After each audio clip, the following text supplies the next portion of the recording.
Sue Stockdale, and welcome to another episode of Access to Inspiration. Today I'm speaking to Laurel Herman, who has more than 50 years of experience to share with us. Laurel is acknowledged as an international expert in every aspect of personal effectiveness. Her start as an entrepreneur came over 50 years ago when she advertised her used designer pregnancy clothes for sale in the Lady magazine. From these humble beginnings, and with no intention of ever running a business, Lauren pioneered the idea of concept shopping, and over the next 20 years became known as the go-to person for the great and the good, where she styled their appearance and helped them with image and clothes advice. Her clients include male and female leaders of top law practices, consulting firms and corporate organisations worldwide, and many private clients too. Her confidentiality, discretion and down-to-earth practical advice has been listened to by many powerful and successful people when they are considering what to wear to impress and how to present themselves. More recently, after one of her sons was diagnosed with Asperger's at the age of 30, she has turned her attention to setting up Aspirations, an organisation aimed at bringing together organisations and people with Asperger's. It acts as a catalyst to help business see that there's a pool of talent perhaps they're not tapping into, and together with those in the spectrum, being able to connect them and work in those organisations. I'm fascinated to learn from you, Laurel. You've been successful with a number of your different initiatives over the years, including your more recent one, or Aspirations, which I'll get onto later on. You've got such a wealth of knowledge and experience about personal effectiveness. I wonder how it all began. Where did your story start? I actually think that my story probably started when I was very young, because I now realise that I was highly intuitive. The things that when I'm even working with a client now, I suddenly think, how should I know that?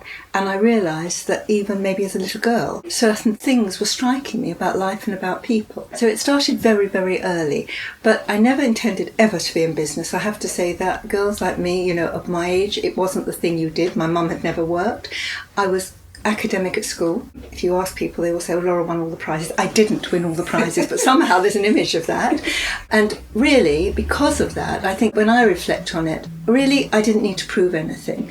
I studied statistics, met the man who I fell in love with when I was 16, and all I wanted to do was really get married and have a family. I did get married, and I had my first 2 children by the time I was 22. At that time, there was never any intention of doing anything at all.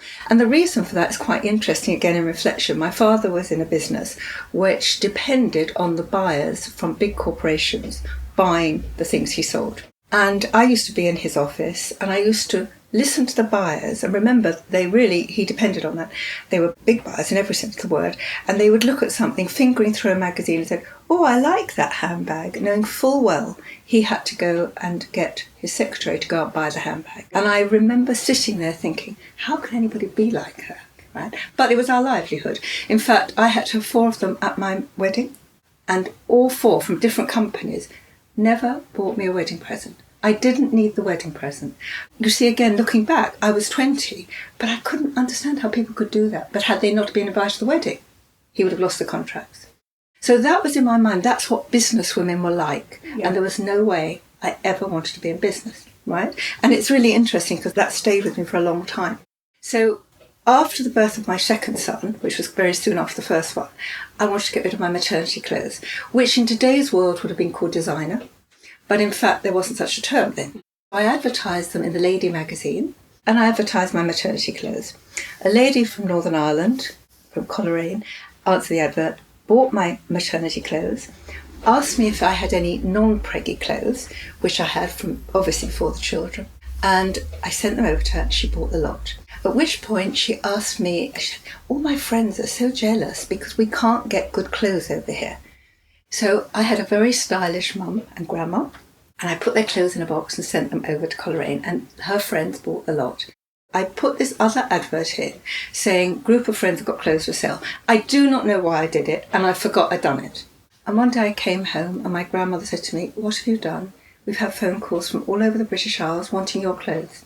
Now I remember that as if it was yesterday. And I realise now, which I didn't then, how resourceful I am, and I phoned all these very nice ladies back and said, I'm really sorry, the advert came out a couple of weeks, leave it to me, I'll do something.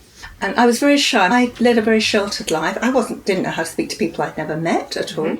At that point, I did have friends who were beginning to buy good clothes. It was the beginning of the French and Italian clothes. I spoke to all of them and got them to put their cast-off clothes together. Now, again, the funny bit about this is when I actually got married, it was the era of Courrèges. Short, A-line, lovely clothes, very straight, like a little bit that had been shown the geometric look. While I was pregnant for the whole 2.5, 3 years that I was, as it were, middies came in with waistlines. And I couldn't bear it because I put on 3.5 stone for each of my children. So when I went to sell my friends' clothes, they were all the minis. I didn't even realise this till much later on. Actually, what I did was selling by mail order to all these ladies around the country. And I put all the things in a parcel, send them off, and they sent half back or whatever. And I loved it. It was a hobby.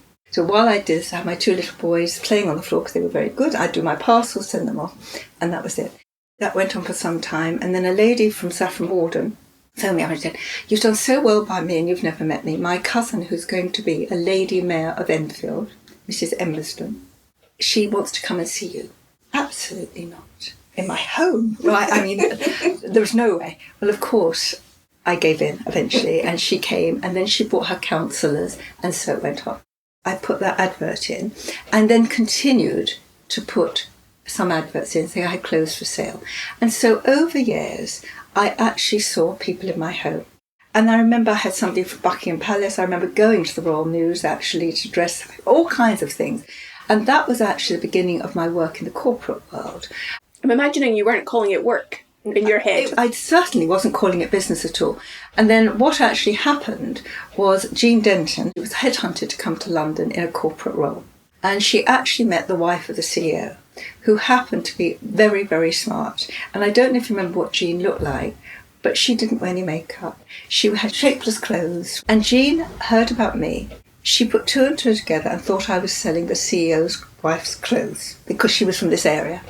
And Jean told me this later, and Jean came to see me. I dressed her. She didn't know. She thought she was wearing the CEO's wife's clothes. Not that I ever said that. She actually was wearing my own. So every time she was on television, I saw her in something I had bought.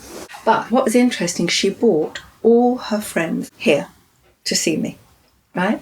Because she was generous. You see, what she felt, she looked good, she wanted them. And that was very much for me. I have got customers who wouldn't dream of telling anyone in case someone might buy a dress that they look good in, right? But that was Jean, and that's how it went on. So that was my introduction into the business corporate world. And then things started. I got a lot of attention, and I really became, I suppose, the first image consultant. So I was the go-to person for all kinds of things to do with women, clothes, for work. It was the beginning of designer clothes and awareness of looking good. It was the time that people would start to want to look good. And like when I was on television, people would say, "How did you get those clothes?" You know, and I'd say, "Well, they're from..." This was a marketing tool, but I didn't realise that wasn't my language because we never advertised. It was all kept very discreet. And eventually, we took premises and it became concept shopping. And I had to admit, it was a business. I'm still very resistant to being a businesswoman because I don't think I am a businesswoman. I just think I'm very good at what I do. I really do think. Do you think that that relates back to the sense that you had of those business people that were buyers that worked with your father? The stigma, but also now I'm in the big business world and I realise that it's not my bag, you know, balance sheets and all that kind of thing. Of course I understand, I'm not stupid, but it's not what gives me the buzz. The buzz is kind of people and what I get from that. So concept shopping actually went from strength to strength because the women who began to hear about us weren't all working women, but most of them were, and there wasn't anything available. We were their introduction to French clothes, Italian clothes, even trouser suits. I remember the first time anyone bought trouser suits, she thought she had done something unbelievable. Even she's still a customer of mine and we laugh about it. So that went on for all those years. In that time, many opportunities were being presented to me, even putting my name to arrange for Marks and Spencer. But my husband wasn't happy. I knew he wasn't happy. And so I turned everything down because my husband and my children and my family life were most important to me. Sadly, my marriage ended very painfully, very acrimoniously after 30 years. And my whole life was blown apart. My husband, my white knight in shining armour, left me with debt and also screwed me in the divorce, which was when I realised how much money I'd earned because now it was challenged. So I had to get through that. And what I haven't added, my husband was actually only my second boyfriend. So everyone said to me, "Oh, you're a successful businesswoman, you'll be fine." I wasn't fine at all. I had never been single. I'd had one boyfriend before my husband for 7 years. So It was really the most terrible time. But like everything else, you learn a lot. And I found how strong I was. The inner resources I had, which I didn't want to find, but I did. And the fact that the infrastructure, what I'd built, actually helped me through it. And I also imagine that you had a great deal of support from your customers, just as women generally tend to be supportive of one another. Did that also help you? You're right, absolutely. But that came about because as I was getting through this divorce, and it was really horrible, I realised at that point, this is 20 years ago, that divorce was really a subject people didn't talk about. It's not like today when you pick up a newspaper and there's always kind of an oligarch's wife or a footballer's wife and about the settlement. Nobody talked about it. And I realised that I was getting through because of my family, because of the support of people here. And I realised that there were other people who wouldn't have that. So I found, because I'm articulate, because like you said, when I believe in something, I wanted to help those people. So I actually, because I wasn't media shy, I became a role model for divorce, survival and recover in the media. And wanted them to see that if I could get through, because I was the person crying in the corner saying I couldn't live without my husband. And I wanted people to know that. So that's when my customers realised what I was really going through. In that time, two things happened. The first one was because I was disadvantaged financially, and I knew that I hadn't just been selling clothes. I've got a brain, there was a lot of psychology in what I did. I loved it passionately. But to all intents and purposes, Laurel selling second-hand clothes, which was not the truth. And I walked in one day, I said, I'm starting Positive Presence. Now, I'd been so disparaging about image consultant. They said, what is that? I said, an image consultancy. I said, your words. But it's not like that. And I couldn't explain it because it was going to be something different. And what actually happened was my clients from Concept Shopping, by that time, were women who'd gone right up the top of the tree. And when they heard that I was starting Positive Presence, they said, wow, fantastic. You've done me so well by me and you've never abused your connections. I'm going to introduce you. And I will tell you, within a few weeks, I was taking shopping, the managing partner of Clifford Chance, managing partner of PwC, the managing partner of Arthur Andersen, the chairman of Deloitte, etc., which I now can talk about. All men, not together, I have to tell you, all separate. In fact, only one of them actually admitted it. I always think of when they were round at the World Economic Forum, they were all wearing clothes that I'd gone shopping with, and none of them realised that they all came from the same place. When I went shopping, and I don't know how I had the audacity to do it, I'd only ever taken my husband or my 3 sons shopping. I'd never taken another man shopping. But I think I must have been good at it because I loved it. And in fact, each one said, great, we want you to come into the companies and make our executives look good. So again, it was timing. It was the beginning of people accepting that it wasn't too superficial. If someone like I did it, because I'm not a lightweight and I don't think looking good is the most important thing in the world, I then started to go into these companies. That's where Positive Presence really began. But very, very soon, I realised that there was so much more in me that hadn't really been allowed to come out. And that was from my intuitive side. And so Positive Presence moved very quickly to where it's been for a long time and evolved to where it is today, which is really working on present. Every element is there, personal effectiveness. Yes, how you look, but far more important, or with more weight, is how you sound, how you behave. And there's a great deal around behaviour. So that became international, working with teams, with groups, and with men. I suppose a lot of it was with professional service firms and professional people. And looking back, and I don't mean this in a conceited way, I think I became known for my discretion, my connections, perceived wisdom, experience, whatever it is, and understanding people and trustworthiness. And so I was very lucky that several accountants and lawyers and people like that actually introduced me to their clients, which is quite something because they don't normally, who had problems. I know it sounds funny because there could be anything to do with their personal or working life, but they knew that I'm Mrs. Common Sense, which is what I am, I think. So PP Privé, which is the private client practice, grew up dealing with anything. And that's the only way I can say it, dealing with anything or helping people deal with anything. And then aspirations. So tell us about that, because I think that's got something that's very close to your heart with your family. They're all close to my heart, and I've realised that because they're all helping people with what I would say problems they didn't know they had come to sometimes. What actually happened 20 years ago, my perception of autism, if I had a perception, was either Rain Man or a child knocking its head on the floor in a supermarket having a meltdown. I don't even know if I had a perception because it didn't touch my world.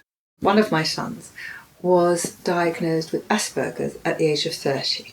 Now, looking back at that time, I live in Hampstead, which I always tell people is the psycho capital of the world. If you want your goldfish psychoanalysed, you bring it to Hampstead because there will be a shrink in Hampstead who will do it. We've got the Tabby Institute, Freud. My doctor'd never heard of Asperger's. I'd never heard of Asperger's. I'm savvy, I'm out there in the world. We couldn't get him diagnosed. We had to take him to Cambridge. So that tells you in 20 years what has happened. But it was a great shock for me, seen as this expert in behaviour and communication, to think I had an autistic child because of my perception of the word autistic. How could I not have realised? Because he looks like you and I. So I had to come to terms that we had to do a lot of soul searching going back over years with the family. It was a really difficult time. At that point, and again it's a long time ago, because I knew nothing, I started going to conferences to find out more about autism. And I started to then realise what it was all about. I now know there were a lot of people like me on the same journey, because actually Asperger's had only been given a name in about 1995, this high functioning, where people who just were a little bit different, a little bit odd, a little bit quirky, eccentric, whatever word you want to put to it, probably didn't have great social skills, that they had a different way of thinking. And what I began to realise, Sue, was quite interesting, that some of the people being sent to me, top executives, actually presented that way of thinking. So the analogies, they didn't get the analogy. They said, well, give me a rule, Laurel. Well, there wasn't a rule, actually, to what I was saying, but I could see that's how they were thinking. You had seen that behaviour then in some of your clients? Well, I began to learn, because I was learning about autism and this kind of thing. And as I then began to talk about that, because I'm interested in life and people, to other people, more and more people, not knowing I had anything to do with autism, actually started telling me their own stories. And I began to realise, as I opened the conversation, how many people in the world that I work in actually have a connection through children, through partners, male partners particularly, through siblings, whatever, even parents, and definitely colleagues. And the more I talked about it, the more I began to realise, my goodness, why isn't anyone actually realising this except me? What was really important to me was that because I didn't know anyone with Asperger's, when someone said they had a son, I said, oh great, what is he doing? Oh, he's got a PhD, whatever. Yeah? And then their face would fall, because actually they start telling me he was in the post room, he was at home with depression, all kinds of sad things. I didn't hear a happy story. I began to realise what is going on here. These are people who are quite able. And I could see in my own son. Society didn't accept them, so society didn't accept anything that was slightly different, and awful things happened. Now, what I've now realised, which is an interesting, I suppose, that you call these light bulb moments in your life, because it's an invisible difference, it's only actually discovered when something goes wrong. If you have a child that has a disability, you know and you deal with it. But if you don't, so when things go wrong, and then it's discovered by either a doctor or a teacher or whatever, already other problems have come, because the person themselves with this different way of thinking has a different lens on life. I know that now. Therefore, they actually see the world differently, but they don't understand why the world isn't understanding them. And therefore you get the depression, the breakdown, drink and drug dependency and crime. All the hackers of the world have got Asperger's. Why didn't somebody put them in MI5 instead of putting them in prison? Right? And then suicide. There's a very 15% suicidal tendencies. And the more I felt about this, because I worked in big organisations, I began to understand that actually the recruitment process was daunting to people on the spectrum, that often they wouldn't apply at all, or if they did apply, they never got in. And if they did get in by default, and years ago they would have done, what often happened was, because of unusual behaviour, very often, eventually, people didn't tolerate it for some reason. And then it was what I call the slippery spiral down, probably never to work again. And the more I heard that, because people began to give me stories, the more I knew something had to be done. So being the interminable Mrs. Fix-It, who comes up with practical solutions, I decided I wasn't going to start a charity, because to me, a charity means, because of my work in the corporate world, you go and you say, please do this to help us. You come from the point of, these are disadvantaged people. I was too proud and have got too much dignity, which is just the same as my work, I suppose, right the way through. And I did something different. I said, this is a business case, because at the end of the day, it's money that makes the world turn around. I don't see that as a bad thing. So I got the great and the good round a table, many of whom were parents of people with Asperger's, or people who were good people who realised something had to be done, or enlightened people who realised there was going to be a skill shortage. and they could see this as a hidden pool of talent. And I said exactly that. I'm not Mother Teresa. I'm not here to change the world, but you're missing actually something that would really help. This is a business case. There's a hidden pool of talent that you could use. And they listened, and Aspirations was born. In 2017, we became a CIC, which is a community interest company, because we wanted to be seen by business as actually being business-led and not ask them to do things that they didn't want to do or couldn't do. And so we've moved from there to where we are today. So you've had a real amazing career there, and I guess the things that are really striking me that come out is your ability to be opportunistic, to observe connections and patterns that other people aren't seeing. Which is interesting because that's what an autistic mind is, and I've learned not autistic. I'm so neurotypical that it's actually very difficult sometimes for me with people who are on the spectrum. But yes, I do see patterns, and I realise that without knowing I'm seeing them. And I do see opportunities, and I don't necessarily mean in a business sense, but somebody's got to do something. So that desire to help, the fascination for people has really driven you to take action and make things happen over your career. In a way that I believe is going to work, because part of Aspirations is balancing the needs and expectations of business, but also the community. In other words, the community would really probably like lots of things in an ideal world, and business probably doesn't want to give anything in an ideal world because it costs money. But if you can balance that, that's what we do. You're a catalyst to bring together business that can see there's a pool of talent perhaps they're not tapping into, and those on the spectrum that actually want to work in those organisations and maximise their potential. Or might even not know they want to work in the organisation, because very often they don't know. This is the thing. Because they don't know their career prospect. They don't know because they're seeing the world differently. So yes, bringing them together to everyone's advantage, because there is a great advantage to be had if people understand that the way to do it. And that it's very important, it's the way to do it. So for any of the listeners to this podcast who perhaps may be those people that are on the spectrum, that have been identified as such, what could they do? Can they be part of the organisation? Do they get support? How would they take it forward, knowing now about it? So what has actually happened over the first few years? We've worked very hard with organisations to open doors and to actually build revenue, because we need money. We don't have any funding.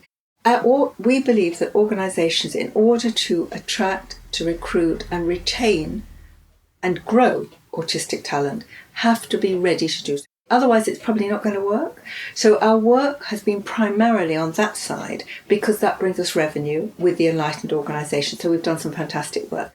Meanwhile, we've been working with people who are on the spectrum who approach us, and we've been doing that pro bono to help them, because we can't ask them if they're not in work to pay. But we cannot continue because we're actually now being approached almost every day by somebody.